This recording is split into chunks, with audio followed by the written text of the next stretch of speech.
नमस्कार दोस्तों, आपका स्वागत है हमारे YouTube channel teaching exam overload पे। तो साथियों, आज हिंदी पेडागॉजी की क्लास में हम लोग पढ़ेंगे पोर्टफोलियो क्या होता है, पोर्टफोलियो क्या होता है, CCE क्या होता है एवं परीक्षण के प्रकार के बारे में पढ़ेंगे। तो यह बहुत ही इम्पॉर्टेंट पॉइंट है। क्या क्या पढ़ेंगे? पोर्टफोलियो पढ़ेंगे, CCE पढ़ेंगे, परीक्षण के प्रकार पढ़ेंगे। यहाँ से आपको बार बार पेपर में प्रश्न देखने को मिलते हैं।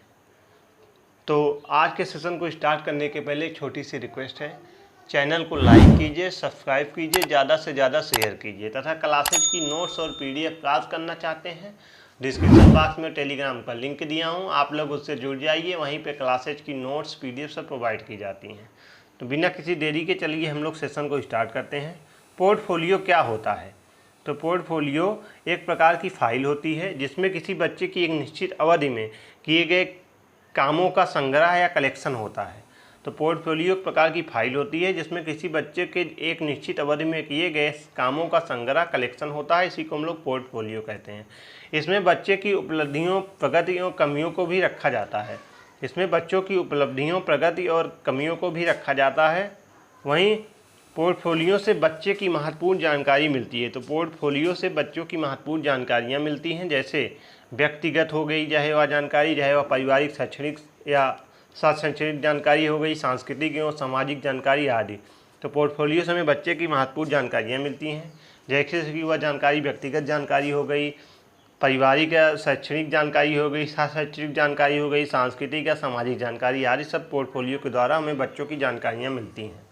बच्चों के पोर्टफोलियो बनाने का यह उद्देश्य होता है कि इसकी सहायता से उनका मूल्यांकन करना आसान हो जाता है। तो बच्चों के पोर्टफोलियो बनाने का जो मुख्य कारण होता है, इसकी सहायता से उनका मूल्यांकन करना आसान हो जाता है, इसलिए पोर्टफोलियो बनाया जाता है। पोर्टफोलियो एक फाइल होती है, जैसे कि आप फिगर में देख रहे होंगे। इसी फाइल में बच्चे का सारा डाटा को संग्रहित किया जाता है। तो आप लोग पोर्टफोलियो समझ गए होंगे। पोर्टफोलियो प्रकार की फाइल होती है जिसमें किसी बच्चे के निश्चित अवधि में किए गए कार्यों का संग्रह या कलेक्शन को संग्रहित किया जाता है। इसमें बच्चे उपलब्धियां, प्रगतियों, कमियों को भी रखा जाता है। पोर्टफोलियो से बच्चे की महत्वपूर्ण जानकारियां मिलती हैं, जैसे व्यक्तिगत, पारिवारिक, शैक्षणिक, सांस्कृतिक, सामाजिक जानकारी आदि। वहीं बच्चों के पोर्टफोलियो बनाने का यह उद्देश्य होता है कि इसकी सहायता से उनका मूल्यांकन करना आसान हो जाता है। पोर्टफोलियो से बच्चे की महत्वपूर्ण जानकारियाँ प्राप्त मिलती हैं, जैसे व्यक्तिगत, पारिवारिक, शैक्षिक, सांस्कृतिक और सामाजिक जानकारियाँ। बच्चों के पोर्टफोलियो बनाने का उद्देश्य होता है कि उनकी सहायता से उनका मूल्यांकन करना आसान हो जाता है। समग्र एवं सतत मूल्यांकन। तो बच्चों के लिए निःशुल्क और अनिवार्य शिक्षा अधिनियम RT 2009 के अनुसार CC को प्रत्येक बच्चे की प्रारंभिक शिक्षा को पूरी होने तक लागू किया जाता है। CC में सतत का अर्थ होता है बच्चों के सीखने में कहाँ कमी रह गई है, जिसके आधार पर सीखने में सुधार के लिए शिक्षक उचित समय पर आवश्यक कदम उठा सकता है। साथ में यह भी पता लगा सकता है कि बच्चा सीखने में कहाँ कठिनाइयों का अनुभव कर रहा है। CC के दूसरे घटक समग्र मूल्यांकन का अर्थ बच्चों में सर्वांगीण प्रगति के बारे में जानकारी प्राप्त करने से है।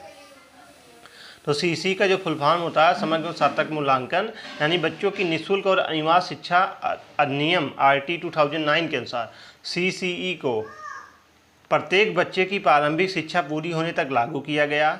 CCE में सतत का अर्थ होता है बच्चों के सीखने में कहाँ कमी रह गई है, जिसके आधार पर सीखने में सुधार के लिए शिक्षक उचित समय पर आवश्यक कदम उठा सकता है। साथ में यह भी पता लगा सकते हैं कि बच्चे सीखने में कहाँ कठिनाइयों का अनुभव कर रहा है। CCE के दूसरे घटक समग्र मूल्यांकन का अर्थ होता है बच्चों में सर्वांगीण प्रगति के बारे में जानकारी प्राप्त करने से होता है। अब हम लोग परीक्षण के प्रकार के बारे में पढ़ते हैं। तो परीक्षण के प्रकार में पहला परीक्षण होता है व्यक्तिगत परीक्षण। तो इस परीक्षण में एक समय है, केवल एक ही व्यक्ति पर अध्ययन किया जाता है। इस परीक्षण में एक समय में केवल एक ही व्यक्ति का अध्ययन किया जाता है। मानकीकृत परीक्षण ऐसे परीक्षणों में जो शिक्षा शास्त्रों में मनोवैज्ञानिक आदि विशेषज्ञों की सहायता से किए जाते हैं और एक बड़े लेवल पर प्रशासित किए जाते हैं। तो मानकीकृत परीक्षण जो होता है, ऐसे परीक्षण को जो शिक्षा शास्त्रियों, मनोवैज्ञानिकों आदि विशेषज्ञों की सहायता से किए जाते हैं और एक बड़े लेवल पर प्रसारित किए जाते हैं। इसको हम लोग मानकीकृत परीक्षण कहते हैं। उसके बाद आत्मनिष्ठ परीक्षण क्या होता है? यह परीक्षण परीक्षक के व्यक्तिगत निर्णय के आधार पर होते हैं। तो यह परीक्षण परीक्षक के व्यक्तिगत निर्णय के आधार पर होते हैं। वस्तुनिष्ठ परीक्षण क्या होता है?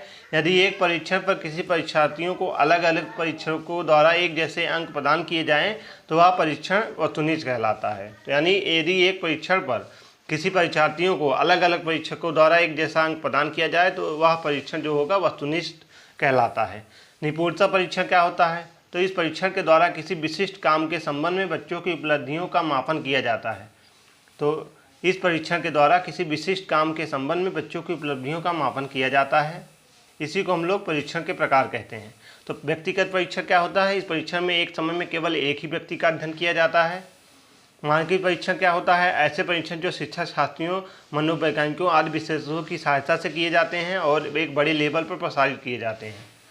उसके बाद अगला है आत्मिक परीक्षण या परीक्षण परीक्षक के व्यक्तिगत निर्णय के आधार पर होते हैं। वस्तुनिष्ठ परीक्षण क्या होता है? यदि एक परीक्षण पर किसी परीक्षार्थियों को अलग अलग परीक्षकों द्वारा एक जैसा अंक प्रदान किया जाए तो वह परीक्षण वस्तुनिष्ठ कहलाता है।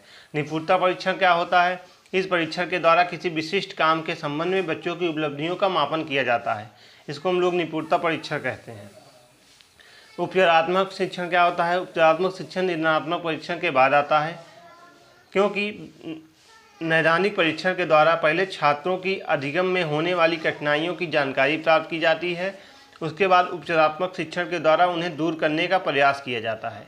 उपचारात्मक शिक्षण निर्णयात्मक परीक्षण के बाद आता है, क्योंकि नैदानिक परीक्षण के द्वारा पहले छात्रों के अधिगम में होने वाली कठिनाइयों की जानकारी को प्राप्त किया जाता है। उसके बाद उपचारात्मक शिक्षण के द्वारा उन्हें दूर करने का प्रयास किया जाता है। तो इसी को हम लोग उपचारात्मक शिक्षण कहते हैं। उपचारात्मक शिक्षण का जो महत्व होता है, बच्चों के सीखने के दौरान आने वाली कठिनाइयों को दूर करने का प्रयत्न किया जाना, बालकों की क्षमता को सही दिशा में मोड़ने की सहायता मिलती है, बालकों के व्यक्तिगत संबंधी समस्याओं का निराकरण हो जाता है एवं उपचारात्मक शिक्षण से बच्चों के आत्मविश्वास में वृद्धि होती है। छात्रों द्वारा की जाने वाली त्रुटियों में सुधार के साथ साथ भविष्य में होने वाली त्रुटियों को बचाव हो जाता है। वहीं शिक्षण रोचक, उद्देश्यपूर्ण और प्रभावशाली बनाने में सहायता मिलती है। तो जो उपचारात्मक शिक्षण का महत्व होता है, बच्चों के सीखने के दौरान आने वाली कठिनाइयों को दूर करने का प्रयत्न किया जाना, बालकों की क्षमता को सही दिशा में मोड़ने में सहायता मिलती है, बालकों के व्यक्तिगत संबंधी समस्याओं का निराकरण हो जाता है। उपचारात्मक शिक्षा से बच्चों में आत्मविश्वास में वृद्धि होती है, छात्रों द्वारा की जाने वाली त्रुटियों में सुधार के साथ साथ भविष्य में होने वाली त्रुटियों से बचाव हो जाता है, शिक्षा रोचक, उद्देश्यपूर्ण और प्रभावशाली बनाने में सहायता मिलती है। तो आज के सेशन को हम लोग यहीं समाप्त करते हैं। मैं आशा करता हूँ यह सेशन आसानी से आप लोग समझ गए होंगे। ऐसे ही सेशन देखने के लिए हमारे चैनल को लाइक कीजिए, सब्सक्राइब कीजिए, ज़्यादा से ज़्यादा शेयर कीजिए। अगर क्लासेज की नोट्स और PDF प्राप्त करना चाहते हैं, डिस्क्रिप्शन बॉक्स में टेलीग्राम का लिंक दिया हूँ, आप लोग उससे जुड़ जाइए। वहीं पे आपको क्लासेज की नोट्स, PDF सब प्रोवाइड की जाती हैं। तो अगर आप लोग सीटेट की प्रॉपर तरीके से टॉपिक वाइज तैयारी करना चाहते हैं तो हमारे चैनल के साथ बने रहिए। धन्यवाद।